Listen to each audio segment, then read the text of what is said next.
अंतस प्रणाम। मैं स्मिता श्रीवास्तव आप सभी का बहुत बहुत स्वागत करती हूँ आज के कार्यक्रम भारत महान का विश्व को अवदान। आज से ये कार्यक्रम प्रत्येक बुधवार को यानी कि आज के दिन रात में 8:30 बजे प्रसारित होगा। तो ये समय का जो संशोधन है आप भी इसको नोट कर लीजिए। और आज हम विषय लेकर के आ रहे हैं श्री राम कथा की विश्व यात्रा। हालांकि ये विषय पिछले सप्ताह ही होना था, लेकिन कुछ ऐसे कारण थे जिसकी वजह से ये कार्यक्रम नहीं हो पाया।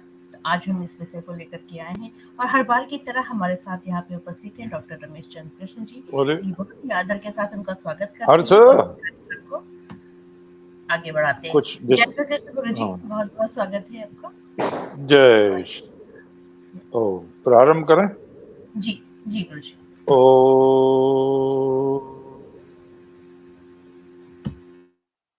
वेदाहं तं पुरुषं महान्तं आदित्यवर्णं तमसः परस्तात् तमेव विदित्वा मृत्युमेत् नान्या पन्था विद्यते अयना।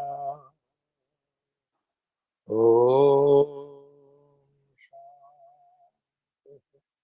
शान्तिः शान्तिः। स्नेहमयी स्मिता जी, मातृशक्ति, प्यारी बहनों, धर्मानुरागी महानुभाव, प्यारे बच्चे, अभी दशहरा का पर्व व्यतीत हुआ है और ऐसे अवसर पर सारा देश राममय हो जाता है और कुछ चीजें तो आपको भी आश्चर्य में डाल रही होंगी। जो प्रबुद्ध लोग हैं, नजर रखते हैं उतार चढ़ाव पर इतिहास के, जब राम जन्मभूमि का उद्धार हो रहा था तो गोलियां भी चलवाई एक मुख्यमंत्री ने, लेकिन वो राम भक्तों के उत्साह को भंग नहीं कर पाया। प्राणों से होली खेली गई। आपने फिर ये भी देखा, ऐसे महापुरुष आ गए, पेशे से वकील हैं वो, तो सुनते हैं उनकी फीस बहुत है, एक बार खड़ा होने की 15 लाख रुपए लेते हैं। हमने तो कभी बैंक में ही देखे हैं 15 लाख इकट्ठे।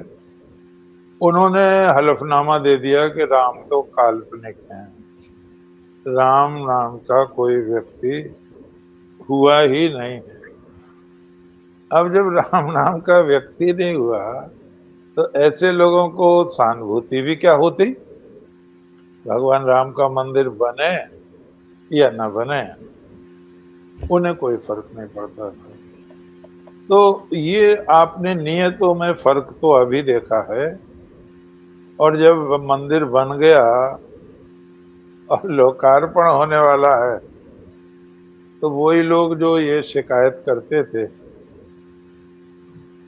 कि राम हुए ही नहीं है, और कुछ लोग तो बहुत बेवकूफी की बात कहते थे कि मंदिर की जगह शौचालय बनवा दें, कोई कहता था अस्पताल बनवा दें, वे ही लोग अब ये शिकायत कर रहे हैं कि हमें निमंत्रण नहीं मिल रहा है लोकार्पण में। कि बड़े विचित्र महापुरुष हैं। तो भगवान राम सहस्राब्दियों से हमारे ही आदर्श नहीं रहे हैं, बल्कि संपूर्ण एशिया के, और कुछ अर्थों में जिसे हम यूरोप कहते हैं उसके भी आदर्श रहे हैं।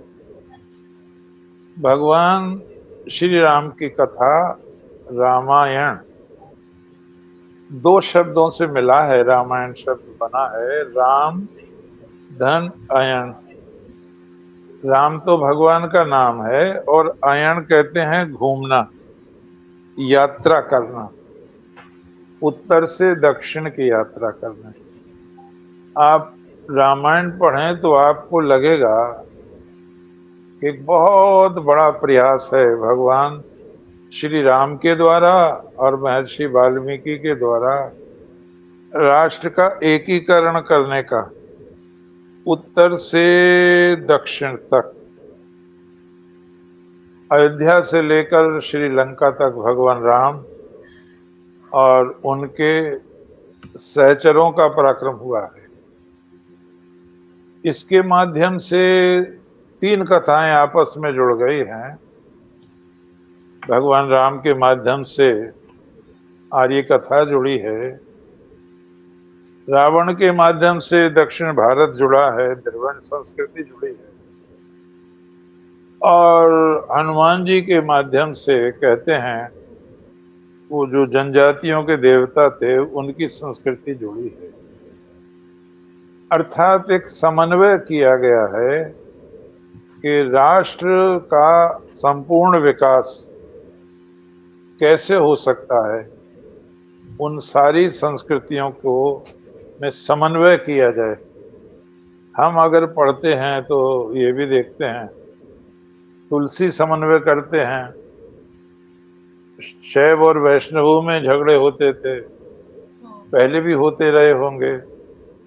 इसी तरह से साकार निराकार में झगड़ा है। कुछ और तरह की बातें हैं, कुछ सांस्कृतिक मतभेद हैं। तो एक बहुत बड़ा प्रयास रहा भगवान राम के माध्यम से भारत के राष्ट्रीयकरण का, उत्तर से दक्षिण को लंका तक जोड़ने का, और इसके फलस्वरूप सारा जगत राममय हो गया। आप बंगाल में चले जाएं, गुजरात में चले जाएं, पंजाब में चले जाएं, कहीं भी चले जाएं, आपको सर्वत्र राममय ही मिलेगा। पूरा जगत राममय मिलेगा। आप सो के उठेंगे तो राम राम, अगर खेद प्रकाश होगा तो राम राम, प्रसन्नता व्यक्त होगी तो राम का नाम होगा, शव यात्रा होगी तो राम का नाम होगा। अर्थात प्रारंभ से अंत तक, जीवन से मृत्यु तक, आज पूरा भारत राममय है। किसी पात्र की, किसी चरित्र की और किसी कवि की ये बहुत बड़ी सफलता है कि उसका जो चित्रण है वो सारे संसार में वर्तमान है। पीछे हमने चर्चा की थी, जब यूनान की संस्कृति की बात आई थी, तो होमर के महाकाव्य इलियड पर वाल्मीकि रामायण की स्पष्ट छाप दिखाई पड़ती है। जैसे यहाँ दशरथ हैं, पुत्रों को वनवास होता है, इलियड में भी वनवास होता है। इलियड में भी यहाँ नायिका भगवती सीता हैं, वहाँ हेलेन है, उसके कारण युद्ध होता है।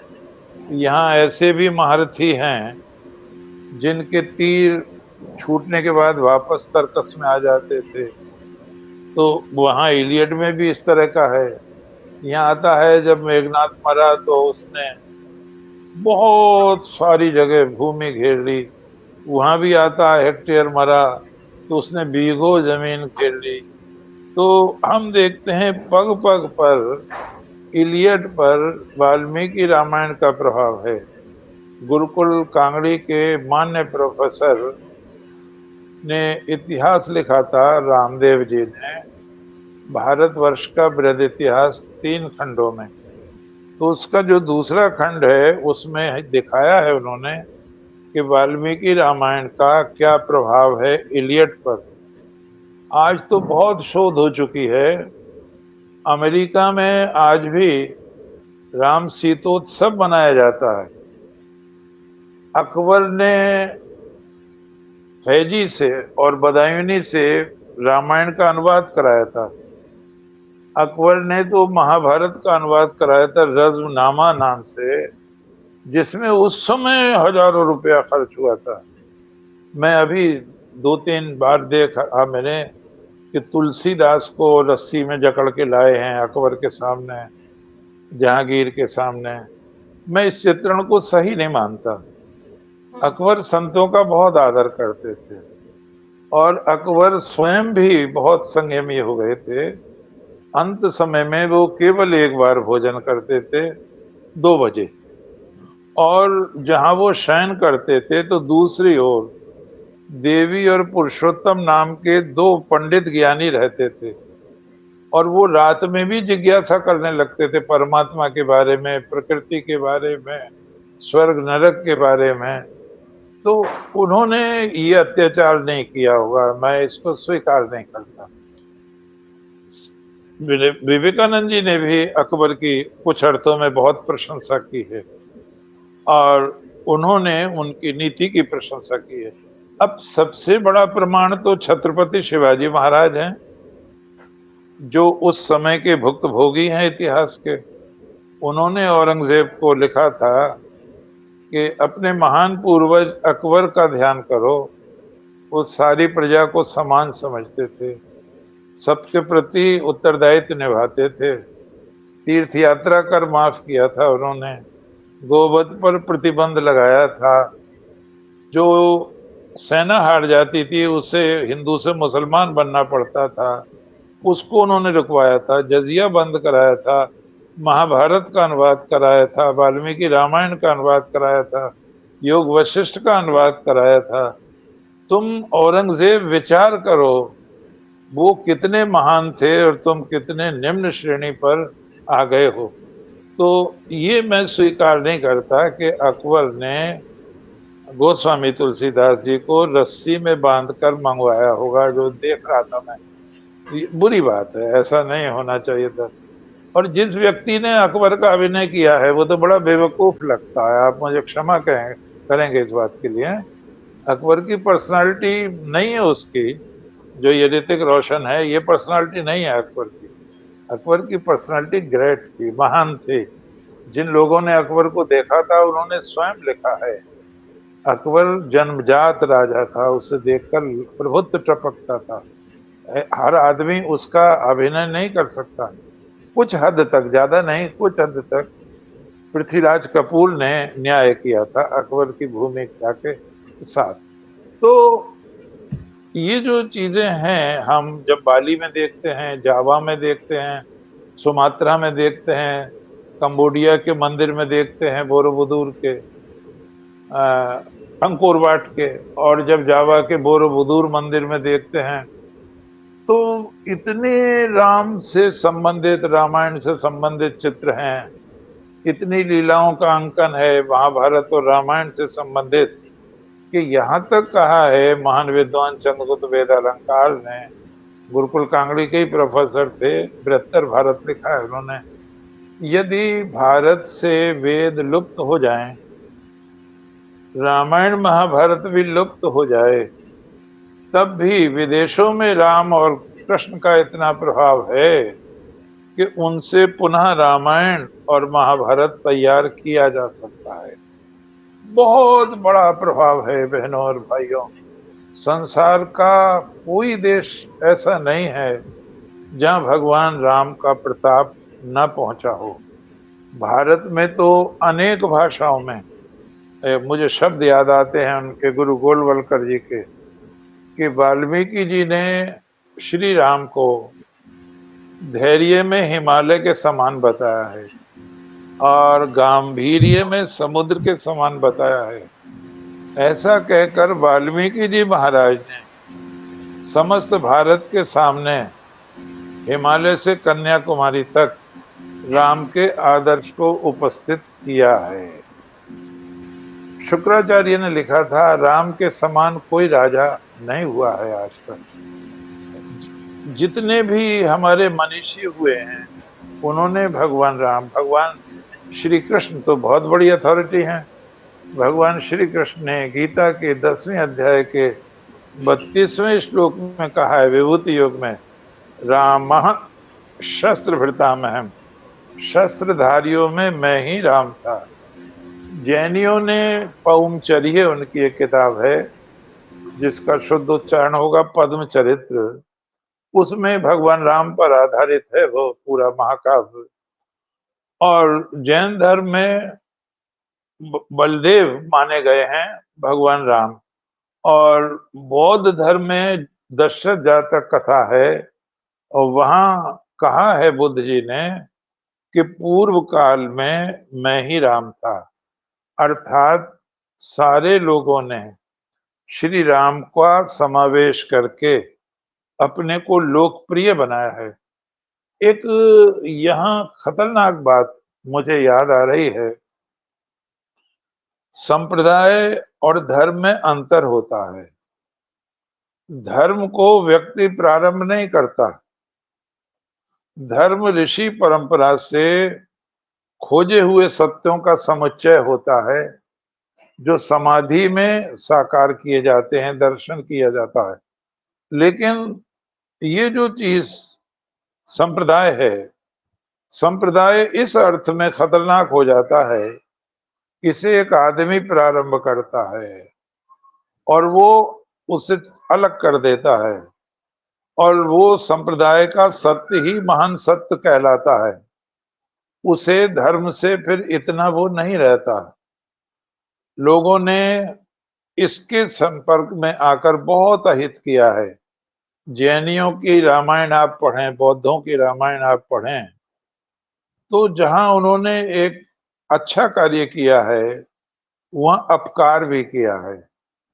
उन्होंने, मैं देखता हूं यहाँ बहुत बुरी बुरी बातें दिखाते रहते हैं, जय, बहुत बुरी बुरी बातें यहाँ दिखाते रहते हैं कि गीता चोरी का माल है और राम के खिलाफ ऐसी बात वैसी बात।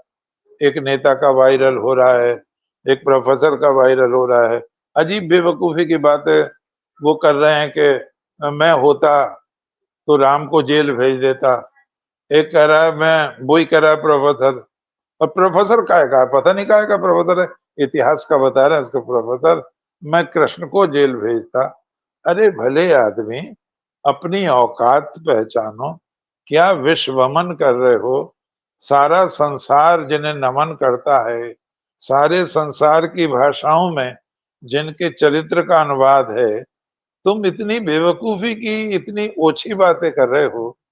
मुझे याद आ गया, वो अक्सर इसको लोग कहते हैं, शंबूक का वध दिखाया जाता है वाल्मीकि रामायण में, और शंबूक शूद्र हैं। श्री राम पर यह बहुत बड़ा आरोप है कि उन्होंने एक शंबूक शूद्र का वध किया, और एक दूसरा भी आरोप है राम पर कि उन्होंने भगवती सीता का त्याग किया उस अवस्था में जबकि वो गर्भवती थी। इस पर बहुत विचार विमर्श हुआ है। यहाँ नरेंद्र कोहली आए थे, जिन्होंने प्रसिद्ध उपन्यास लिखे हैं भगवान राम पर, महाभारत पर, स्वयं विवेकानंद पर। तो मैं तो कांट पढ़ाता था, तो मुझ पर सूचना गई कि आर्य समाज में प्रोग्राम है, नरेंद्र कोहली का भाषण है और आप आए तो अच्छा रहेगा। तो मुझे यह आश्चर्य हुआ कि मेरी क्या उपयोगिता हो सकती है वहां। खैर, जब बुलाया तो मैं आया, और वो भाषण था उनका, 2 घंटे का भाषण था, बहुत अच्छा भाषण था। तो उनसे प्रश्न करने थे अब। तो मैंने पूछा मुझे क्यों बुलाया है, तो बोले आपको प्रश्न करने बुलाया है। तो एक व्यक्ति थे, वो भी अध्यापक थे, जय नारायण सुमन कहते थे उनको। उन्होंने जो प्रश्न किया वो ऐसा ही था, चलता फिरता, कोई खास नहीं था। आपको लिखने की प्रेरणा कहाँ से मिली, ये कोई गहराई का प्रश्न नहीं था। तो फिर जब मैंने देखा कोई प्रश्न कर ही नहीं रहे हैं, तो मैं खड़ा हुआ, अभिवादन किया मैंने उनको, उनकी शैली को, उनके स्तुतिकरण को मैंने बहुत ही महत्व दिया, प्रशंसा की। मैंने कहा, मैं ये जानना चाहता हूं कि शंबूक मुनि का वध और सीता जी का त्याग, क्या आप इसको सत्य मानते हैं? आपको, जो भी श्रोता इस समय सुन रहे हैं, उनको बहुत अच्छा लगेगा। नरेंद्र कोहली जी ने कहा, नहीं, दोनों बातें गलत हैं, बाद में जोड़ी गई।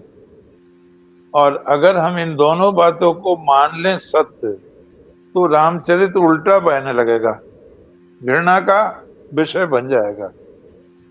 मैं भी इसी बात को जानता था, क्योंकि मैं इतिहास का विद्यार्थी हूं।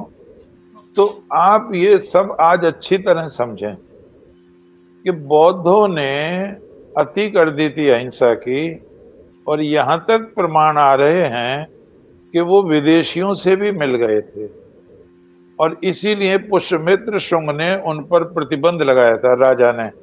उन्होंने अंतिम बौद्ध राजा बृहद्रथ का स्वयं वध किया था परेड ग्राउंड पर, और वो स्वयं राजा बने थे पुष्यमित्र शुंग। और उन्होंने वैदिक धर्म को जो हानि पहुंची थी, लुप्त प्राय हो गया था, उसको उन्होंने पुनः जीवित किया। अश्वमेध यज्ञ किया उन्होंने, उस परंपरा को जीवित किया। उस समय आप देखो, आप विद्वान हो जाएंगे। मैं ये नहीं कह रहा हूं, बच्चों को कह रहा हूं, मैं बड़ों को नहीं कह रहा हूं। अगर आप ध्यान से तथ्यों को देखेंगे, उस समय बौद्धों के कारण एक ऐसी लहर दौड़ गई थी। पहले भी सन्यासी बनते थे, वैदिक धर्म में इसकी मान्यता है। लेकिन कब मान्यता है? पहले आप 25 वर्ष तक ब्रह्मचर्य का पालन करें, फिर 26 से 50 तक आप गृहस्थ का पालन करें, फिर 50 से 75 तक आप वानप्रस्थ आश्रम का अभ्यास करें, फिर 76वें वर्ष में आप संन्यास में जाएं। बुद्ध जी से मैं क्षमा चाहते हुए कहूंगा, विवेकानंद जी को भी शिकायत है ये, और लोगों को भी शिकायत है, बुद्ध जी से शिकायत है, उन्होंने संन्यास सबके लिए अनिवार्य कर दिया। चाहे कोई बालक है, चाहे युवा है, कोई भी है, तो इससे दुष्परिणाम निकला। देश कमजोर हो गया। हट्टे कट्टे लोग जो खेती कर सकते थे, श्रम कर सकते थे, राष्ट्र की उन्नति में सहभागिता कर सकते थे, वो एकदम सन्यासी होने लगे। निवृत्ति का जोर छा गया, और संसार के प्रति वो उपेक्षा जाग गई उनमें। और आगे चल के जब आनंद ने, जो उनके चचेरे भाई भी हैं बुद्ध के, उन्होंने स्त्रियों के लिए आज्ञा मांगी, तो बुद्ध देना नहीं चाहते थे, स्त्रियों को संघ में प्रवेश देना नहीं चाहते थे। वो चाहते थे स्त्रियां घर में ही रहें, वहीं साधना करें। लेकिन उनकी मौसी ने, जिन्होंने पाला था, प्रजापति गौतमी ने बहुत खुशामद की। आनंद का हृदय भी प्रभावित हुआ, और जब आनंद ने बहुत असर डाला, तब बहनों और भाइयों, ये इतिहास में बिल्कुल स्पष्ट आता है, बुद्ध भगवान ने स्त्रियों को संघ में प्रवेश की आज्ञा दे दी। ये बहुत ऐसा प्रयोग हुआ, इसके बहुत दुष्परिणाम निकले, और बुद्ध जी के ऐतिहासिक शब्द हैं, मैंने जो धर्म चलाया था वो 5000 वर्ष तक निर्बाध रूप से चलता, लेकिन उसमें स्त्रियों के प्रवेश की आज्ञा मिलने से अब वो 500 वर्ष बाद ही विकृत होने लगेगा। ये भगवान बुद्ध की भविष्यवाणी है, हमें इसको ध्यान रखना चाहिए। और इसका क्या दुष्परिणाम निकला बहनों और भाइयों? भगवान बुद्ध की भविष्यवाणी अक्षरशः सिद्ध हुई। जैसे ही भगवान बुद्ध का स्वर्गवास हुआ, तो उसमें इस प्रकार के भी शिष्य थे।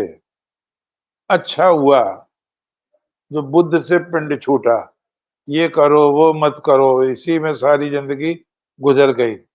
नए नए प्रयोग किए, स्त्रियों का जब प्रवेश हो गया, और स्वामी विवेकानंद ने भी लिखा है, एक एक मठ में जब 1-1 लाख स्त्री पुरुष रहने लगे, तो सड़ांध हो गई धर्म। और फिर उससे भी बुरी बात ये हुई, उसमें तंत्र का प्रवेश हो गया, वज्रयान का प्रवेश हो गया, वाम मार्ग का प्रवेश हो गया। जो चीजें धर्म में वर्जित थीं, जिनसे घृणा करते थे बुद्ध, वो सारी की सारी बौद्ध धर्म में आ गई। सुरा आ गई, नालंदा विश्वविद्यालय में भी प्रमाण मिलते हैं, सुरा पकड़ी गई थी, इस तरह के। और स्त्रियों के प्रति काम भाव हुई, अभिव्यक्ति की इसमें स्वतंत्रता मिल गई। तो जो मांस की, मदिरा की, मीन की, जो चीजें धर्म के लिए घातक थीं, वो वज्रयान के माध्यम से इसमें प्रवेश कर गई। और दिनकर जैसे लोगों का कहना है, क्षिति मोहन सेन जैसे लोगों का कहना है, कौशाम्बी जैसे लोगों का कहना है कि उनकी देखा-देखी हिंदुओं में देवदासी प्रथा आ गई। पहले नहीं थी देवदासी प्रथा, कुंवारी लड़कियां चढ़ा दी जाती थी मंदिर पे और उनका जीवन बर्बाद हो जाता था। एक दुखद दुखद वो प्रकरण है। तो बौद्ध धर्म ने एक अपकार ये किया, जैन धर्म ने भी किया बहन और भाइयों, हम क्षमा मांगते हुए इस बात को कह रहे हैं। उन्होंने जब ये देखा कि राम, कृष्ण, इंद्र, प्रजापति ब्रह्मा, इनका बहुत सम्मान है, तो वो इनको हटा तो नहीं सके, लेकिन इनका अवमूल्यन कर दिया उन्होंने। और हद तो तब हो गई बहनों और भाइयों, जब राम और सीता को भाई बहन दिखा दिया, भाई बहन का विवाह दिखा दिया। घोर घोर आपत्तिजनक। कहाँ राम अयोध्या में और कहाँ जनक जी विदेह में, नेपाल की सीमा में। और इतना ही नहीं, उन्होंने विष्णु को अवमूल्यन करके बुद्ध का अनुवर्ती दिखा दिया। ऐसे प्रकरण जोड़े कि ब्रह्मा के पास गए देवता, जब सृष्टि में बहुत उथल पुथल मची, तो ब्रह्मा जी कहते हैं प्रजा से, तुम मेरे पास क्यों आए? तुमने बड़ी गलती की। जब धरती पर भगवान बुद्ध हैं, तो मेरे पास आने का क्या औचित्य है? तो इस तरह ब्रह्मा का पद गिराया गया, इंद्र का पद गिराया गया, विष्णु का पद गिराया गया। यहाँ तक कि जावा में बोरोबुदुर में जो मंदिर है, 2.5 मील में मंदिर है, सबसे बड़ा मंदिर है बौद्धों का, उसमें भगवान बुद्ध को तो प्रथम स्थान दिया गया और सहायक के रूप में विष्णु आदि का स्थान दिया गया। तो इस तरह से कहीं कहीं इतना भी घालमेल कर दिया कि सीता को मंदोदरी के पेट से ही पैदा दिखा दिया, यानी रावण की लड़की दिखा दिया उसको। तो ये तो अच्छा हुआ कि राम कथा गई सर्वत्र, लेकिन जैसे गंगा गंगोत्री से निकलकर परम पवित्र होती है, थोड़ी सी मैली हो जाती है ऋषिकेश में आकर, हरिद्वार में जाकर और मैली हो जाती है, और ज्यो ज्यो आगे बढ़ती जाती है वो त्यों त्यों और मैली हो जाती है। तो राम भगवान की पावन कथा ऐसे लोगों के हाथ में जो सत्पात्र नहीं थे अथवा जो संप्रदायवाद से ग्रस्त थे, उन्होंने अवमूल्यन करना शुरू कर दिया। और ये राम कथा खोतन में जाके, बाली में जाकर, जावा में जाकर अनेक ऐसे रूप ले गई। जैसे वहां आता है कि बाली ने सुग्रीव को, यहाँ कहते हैं कि सुग्रीव ने बाली को मारा, वहां उल्टा दिखाते हैं बाली ने सुग्रीव को मारा और बाली ने ही राम की सहायता की। तो अनेक इस तरह की उथल पुथल मचाई गई है। एक बहुत बढ़िया बात कही है, चाहे जितना भी अवमूल्यन करे कोई, लेकिन वो सत्य को मिटा नहीं सकता। मुझे, बहुत लोगों को मैंने पढ़ा, मुझे सबसे अच्छा मूल्यांकन स्वामी विवेकानंद का लगा, जिन्होंने सारे संसार को देखा था, सारी सभ्यताओं को देखा था, और करतल जैसे हाथ पर आंवला रखा है, सारी संस्कृति उनके लिए इस तरह स्पष्ट थी। उन्होंने कहा है, मैंने सारे संसार की सभ्यताओं को देखा है, अध्ययन किया है, यही नहीं, उनको देखा है, मैंने उनकी गहराई में प्रवेश किया है। मैं ये कह सकता हूं कि हिंदू धर्म से, हिंदू जाति से, भारत से किसी की तुलना नहीं हो सकती। धर्म को केवल भारत ही समझता है, अनेक संस्कृतियां उसको व्यापार समझती हैं। जैसे इंग्लैंड बनियों का देश कहलाता है। उन्होंने कहा, मैं ये कह सकता हूं विश्वास के साथ कि किसी भी सभ्यता से, किसी भी संस्कृति से, किसी भी जाति से हिंदुत्व की तुलना नहीं हो सकती। हिंदुत्व की तुलना किसी और से करना, मैं इसको ईश निंदा के समान पातक समझता हूं। भगवान वाल्मीकि की प्रशंसा करते हुए स्वामी विवेकानंद कहते हैं, रोम रोम श्रद्धा व्यक्त करता है उनका। बोले, आदर्श कवि वाल्मीकि ने सदा के लिए जो आदर्श प्रस्तुत किया है, उससे सुंदर भाषा, उससे सरल भाषा, उससे पवित्र भाषा हो नहीं सकती। हम महर्षि वाल्मीकि को जो आदि कवि कहलाते हैं, उनको प्रणाम करते हैं। उन्होंने कहा, वाल्मीकि जी ने जो चित्र प्रस्तुत किया है, आदर्श प्रस्तुत किया है, इक्ष्वाकु वंश प्रभो रामो नाम जनैश्रुतः, वो वेद वेदांग संपन्न है, पवित्र चरित्र है, उनका वक्ष विशाल है, गूढ़ जत्रु है, यह हड्डी दिखाई नहीं देती है, उनका धनुष विशाल है, उनकी दानशीलता विशाल है।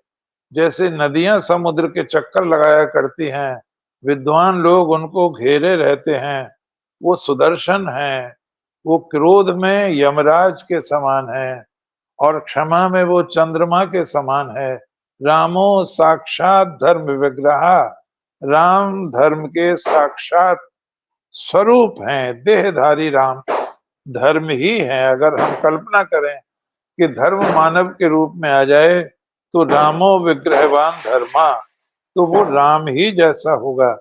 और वो लिखते हैं, आदर्श पुत्र, आदर्श भ्राता, आदर्श भाई, आदर्श पिता, आदर्श शिष्य, आदर्श पति, आदर्श सम्राट, ये सारे गुण भगवान राम में भरपूर है। इसीलिए हमेशा से ये स्वप्न रहा है राम राज्य का। गांधी जी का भी स्वप्न राम राज्य का रहा है। करपात्री जी का स्वप्न भी राम राज्य की स्थापना का रहा है। यहाँ मैं बात कर रहा था आपके कि क्यों शंभूक का वध दिखाया गया। वाल्मीकि रामायण का विषय नहीं है शंभूक का वध, बड़े ध्यान से सुने। ये प्रविष्ट किया गया है। कब प्रविष्ट किया गया है बहनों भाइयों? ये प्रविष्ट किया गया है ईसा से 100 वर्ष पहले, ईसा पूर्व प्रथम शताब्दी में।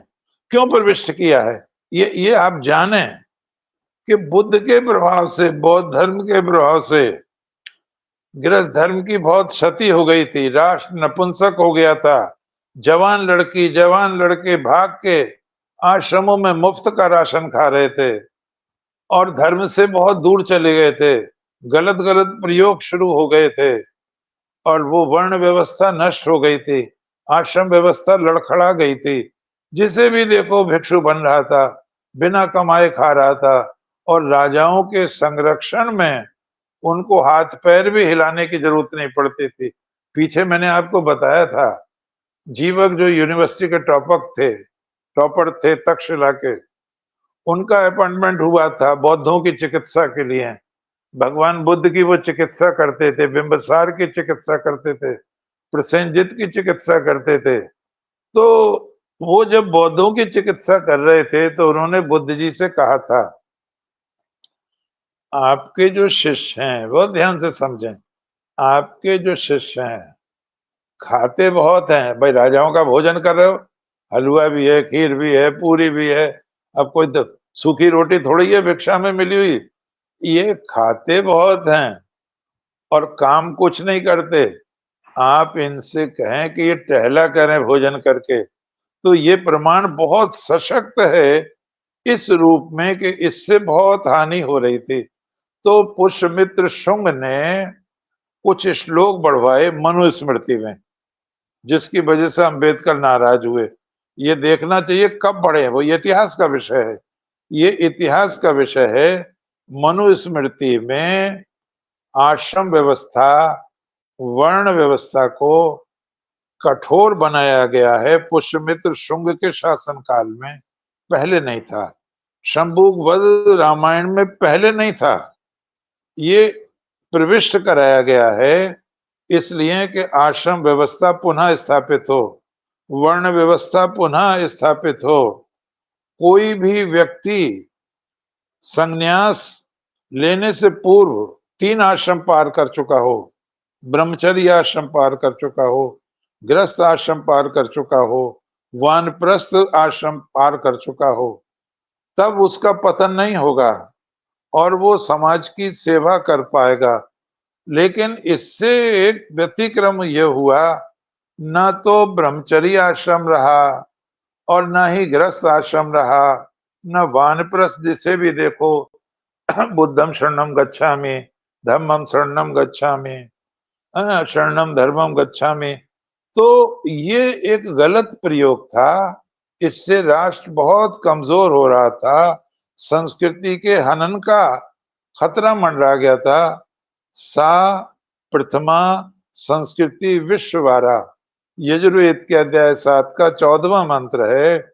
हमारी ही संस्कृति विश्व की प्रथम संस्कृति है। हम ही ने पाणिनि दिए हैं, हम ही ने चरक दिए हैं, हम ही ने जीवक दिए हैं, हम ही ने चाणक्य दिया है, हम ही ने शून्य दिया है, दशमलव दिया है, कपास दिया है, वस्त्र दिया है, गणित दिया है, बीज गणित दिया है, दशमलव दिया है। आयुर्वेद में सर्पदंश की चिकित्सा यूनान तक नहीं जानते थे, वो हमने किया है। ये बंधुओं और बहनों तब सफल हो सके थे जब 25 वर्ष तक ब्रह्मचर्य पूर्वक विद्यार्थी, ब्राह्मण है तो ब्राह्मण, क्षत्रिय है तो क्षत्रिय है, वैश्य है तो उसके पाठ्यक्रम के अनुसार शिक्षा पूर्ण करता था। फिर उसको एक आदेश था, बहुत ध्यान से समझें, मां व्यच्छेत्सु तंतुम। तुम 25 वर्ष के हो रहे हो, दीक्षांत समारोह हो रहा है तुम्हारा, तुम जाओ विवाह करो, आदर्श संतान उत्पन्न करो। और मां व्यच्छेत्सु तंतुम, ये तंतु जो है, ये जो धागा है, ये जो सिलसिला है, आश्रम में ब्रह्मचर्य के रूप में तुम्हें साधना करने का, ये समाप्त नहीं होना चाहिए। अर्थात गृहस्थ आश्रम समाप्त नहीं होना चाहिए। और तुम जब बच्चे उत्पन्न करो तो सही समय पर उन्हें संस्कृति की शिक्षा के लिए गुरुकुल में भेजो, यहाँ उसका सम्यक विकास होगा। तो ये सब टूट फूट गया था। तो पुष्यमित्र शुंग धन्यवाद के पात्र हैं। उनकी कुछ लोग बहुत बुराई करते हैं, लेकिन उन्होंने इतिहास नहीं पढ़ा है ठीक से। उन्होंने बहुत बड़ा काम किया, आश्रम व्यवस्था को स्थिर किया, वर्ण व्यवस्था को स्थिर किया, और फिर ऐसे उदाहरण उन्हें लाने पड़े कि कोई वर्ण व्यवस्था तोड़ता है या आश्रम व्यवस्था तोड़ता है तो उसको दंड दिया जाए। तो यहाँ पर शंभूक तोड़ते हैं आश्रम व्यवस्था को और वो एकदम संन्यास की यात्रा प्रारंभ करना चाहते हैं। यहाँ पर उन्होंने राम का इस्तेमाल किया है, इस्तेमाल शब्द कह रहा हूं, और राम के द्वारा शंभूक का वध दिखाया है। लेकिन कभी भी भगवान राम ने शंभूक का वध नहीं किया। आप रामलीला देखते हैं, भगवान तो सबको गले लगाते हैं। अब देखो, चाहे वो जटायु हो, चाहे वो भील हो, चाहे वो वानर हो, चाहे वो केटव हो, केवट हो, और भीलनी के बेर खाते हैं। और आप तो रामलीला अभी बीती है, कहीं कहीं अब भी चल रही है, तो राम झूठे बेर खा रहे हैं शबरी के। क्या ऐसा चरित्र शूद्रों के साथ, दलितों के साथ अन्याय कर देगा? कभी नहीं, कभी हम स्वीकार नहीं कर सकते। तो ये मनुस्मृति में श्लोक बढ़ाए गए और इसमें वाल्मीकि रामायण में श्लोक बढ़ाए गए और गुप्त युग में बहनों और भाइयों महाभारत में श्लोक बढ़ाए गए। जो महाभारत पहले 24,000 का था वो आगे चल के 60,000 श्लोक का हो गया और गुप्त युग में जाकर वो 1,00,000 श्लोक का हो गया। तो ये संस्कृति की सेवा की गई है, इसीलिए महाभारत को हमारी संस्कृति का एनसाइक्लोपीडिया कहा गया है। जो लोग विश्व मन करते हैं उनको नहीं चाहिए। तो स्वामी जी के शब्द हैं कि मैं जब राम को देखता हूं तो मेरे ध्यान में एक बात आती है, वो बहुत कम लोगों ने पकड़ी है वो बात। वो ये कि राम मर्त्यों में न मानवों में, राम मर्त्यों में सर्वाधिक शक्तिशाली थे। इसका प्रमाण ये है कि जब रावण की इतनी प्रशंसा की जाती है कि तीनों लोक के देवता थर थर कांपते थे और उसने नियंत्रण कर रखा था सब पर, तो उसने क्यों हिम्मत नहीं जुटाई राम से लड़ने की और वो सीता को वहां लेता अगर उसमें दम था। तो रावण राम से डरता था। ये बात किसी ने नहीं कही है विवेकानंद के अलावा। राम रावण से भय खाता था और रावण ने जो हरण किया है उसके लिए तकनीक अपनाई गई है, षड्यंत्र रचा है उसने। मारीच को सोने का मृग बनवाया है, वहां से राम को अलग किया है सीता से। फिर दूसरी चालाकी उसने ये की है कि लक्ष्मण को भी अलग किया है, तो राम भी अलग हो गए, लक्ष्मण भी अलग हो गए। और तीसरा प्रयोग उसने ये किया है बहनों और भाइयों कि मारीच ने राम की आवाज बदलकर, अपनी आवाज बदलकर राम की आवाज में हाय लक्ष्मण हाय सीते को कहा है। तो इससे सीता जी को धोखा हो गया है, लक्ष्मण जी को भी धोखा हो गया है और ये सारा कांड हुआ है। तो भगवान श्री कृष्ण के समय जब वो गीता का उपदेश दे रहे थे, ये बहुत प्यार से समझने की चीज है, तो उन्होंने सन्यासी की परिभाषा बदल दी। आप इस पर धन्यवाद दे सकते हैं उन महान पुरुषों को। भगवान ने सन्यासी की परिभाषा बदल दी।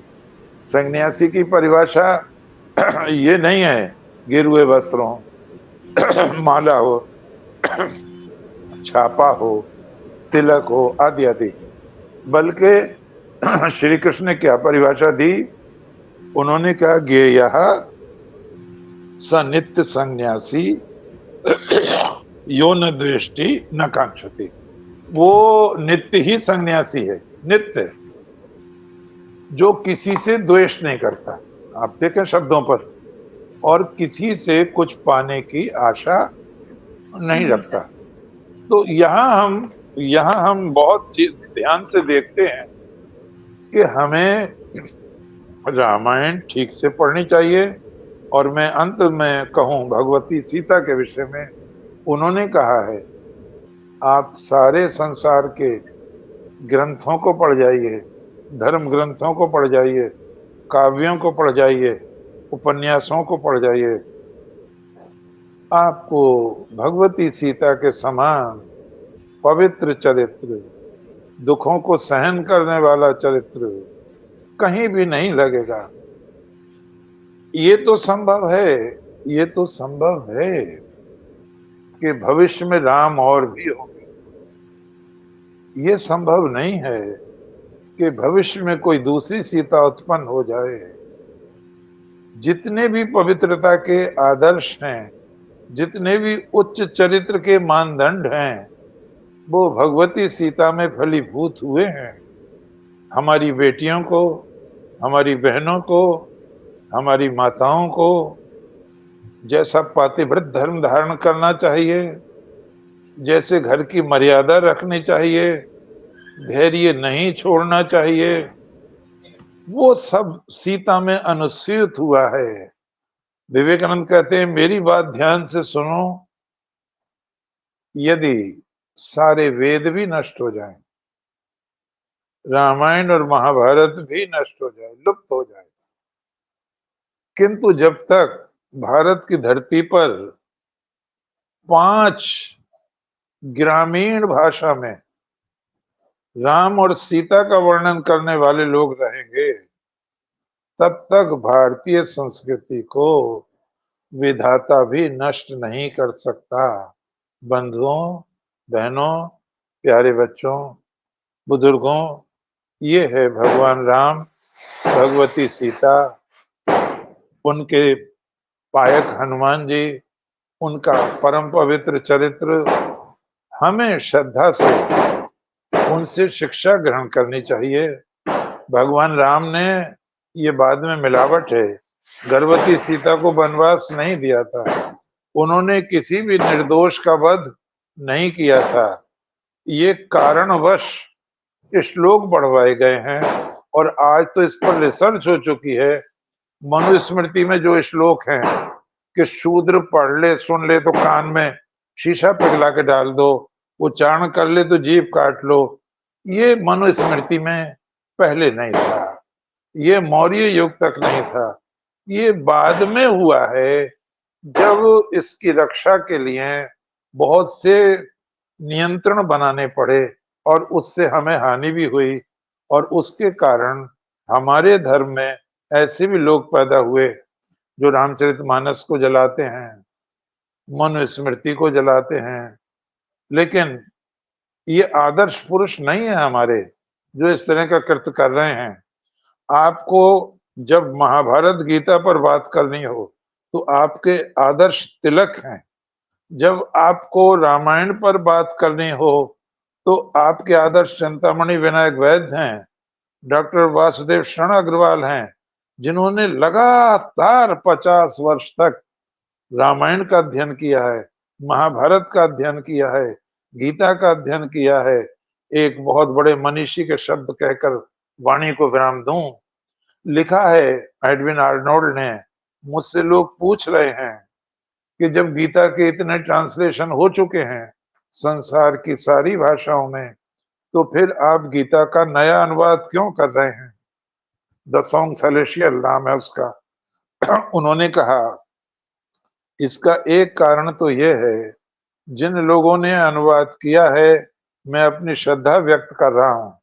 दूसरा कारण यह है कि ये इतना पवित्र चरित्र है भगवान श्री कृष्ण का, ये उपदेश इतना पवित्र है कि अगर इसका प्रवेश अंग्रेजी साहित्य में नहीं हुआ तो निश्चित रूप से अंग्रेजी साहित्य अधूरा रह जाएगा। हमें अपनी संस्कृति से प्यार करना है, श्रद्धा रखनी है, बेवकूफों के चंगुल में नहीं आना है, भगवान राम के विरुद्ध कोई भी षड्यंत्र नहीं करना है, भगवान कृष्ण के विरुद्ध नहीं करना है। राम भगवान का मंदिर बना है, प्रभु ने कृपा की है, कृष्ण जन्मभूमि का भी उद्धार होगा। एक नया संसार है, एक ऐसा प्रधानमंत्री, एक ऐसा मुख्यमंत्री, ऐसा गृह मंत्री आया है जिसने ये तमाम बाध्यताएं हटाई हैं। 370 हटाया है, 35A हटाया है, 3 तलाक हटाया है, जो जो अपराध हो रहे थे उनसे उन्मुक्त कर हिंदुत्व की गंगा का पुनः उद्धार किया है। बहुत बहुत धन्यवाद। बहुत बहुत सबको प्यार। जय श्री जय श्री कृष्ण और जय श्री राम। बहुत बहुत धन्यवाद गुरु जी आपको। और आज चूंकि समय बदला है तो बहुत सारे लोगों तक शायद सूचना नहीं मिली होगी या फिर याद नहीं रहा होगा। और आज करवा चौथ भी है, बहुत सारे लोगों का आज व्रत भी होगा, ये समय ऐसा है कुछ। हाँ, यादव जी हमसे लगातार यहाँ पे जुड़े रहे और आपको प्रणाम कह रहे हैं, अंतस प्रणाम कह रहे हैं जय और कहते हैं कि इंडोनेशिया के बाली द्वीप में, थाईलैंड में होने वाली राम कथाएं राम की वैश्विक जय स्थिति को दर्शाता है और जातक कथाओं से वैदिक धर्म को होने वाली क्षति का मार्मिक चित्रण उल्लेखनीय है। तो इस तरह से उनके कमेंट्स हैं और मैं चाहूंगी कि आप लोग भी अपने मन की बातें यहाँ जरूर लिखें। क्या चाहते हैं आप और किस विषय पे आप जानकारी चाहते हैं ये भी आप लिखें, तो हमारे लिए भी सहूलियत होगा और एक आनंद भी आता है कि उन बातों को रखा जाए यहाँ पे जो आप जानना चाहते हैं। और जैसा कि हर बार कहा जाता है कि प्रतियोगी परीक्षाओं में भी ये कार्यक्रम आप लोगों के लिए कहीं न कहीं उपयोगी हो सकता है। आपके घर में अगर कोई और कोई दूसरे बालक हैं जो तैयारी कर रहे हैं, बालक-बालिका, तो उनके लिए भी ये उपयोगी हो सकता है। तो हर तरह से जुड़ने का प्रयास कीजिए और समय नोट कर लीजिए। आजकल कुछ बाधाएँ हैं, कुछ कार्यक्रम हो पाते हैं, कुछ नहीं हो पाते हैं। बहुत जल्दी हम लोग सुचारू रूप से इसको कर पाएँगे। बस इन्हीं सारी बातों के साथ आज यहीं से विदा लेते हैं। सब लोग अपना बहुत अच्छे से ख्याल रखिए, क्योंकि वायरल फीवर बहुत तेज़ी से फैल रहा है। मुझे हो गया है, आप लोग अपना-अपना ध्यान रखिए। फिर मिलते हैं। नमस्कार, जय हिंद, जय भारत, जय श्री जय कृष्ण। जय हो बच्ची की।